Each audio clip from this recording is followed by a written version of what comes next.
L'insécurité est un thème trop sérieux pour que l'on puisse en faire des petites vidéos. Raison pour laquelle je ferai 3 vidéos pour répondre à la violence en Guyane et particulièrement à Saint-Laurent-du-Maroni. Un nouveau choc a frappé Saint-Laurent-du-Maroni le 12 mai 2025.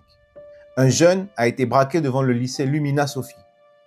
Frappé, son scooter volé, une arme brandie sous les yeux des élèves. Ce n'est pas un cas isolé. De nombreux incidents similaires, agressions, vols violents, braquages, marquent le quotidien des Saint-Laurentais. En avril 2024, le meurtre d'Hélène Tarcy-Setout a endeuillé la ville. En octobre, des gendarmes ont été pris à partie et ont essuyé des tirs. Tous les 6 à 8 mois, la violence ressurgit à Saint-Laurent-du-Maroni. La colère, certes légitime, cède malheureusement à une profonde fatigue. La population réclame des solutions durables, pas des mesures éphémères. Saint-Laurent compte environ 80 000 habitants, contre 53 956 officiellement.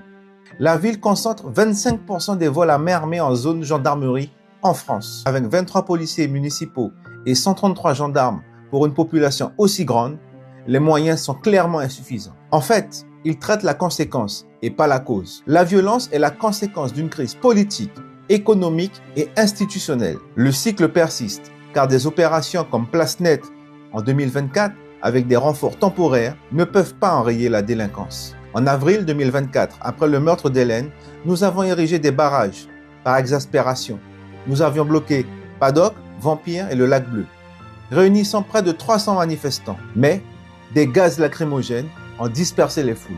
Nous ne sommes pas des moutons à soumettre. Ces réponses répressives creusent la défiance envers des gens pour qui nous aurions voulu avoir de la confiance. Maintenant, la fatigue collective ne doit pas nous paralyser. Nous méritons des mesures concrètes pour protéger nos quartiers, nos femmes et nos enfants.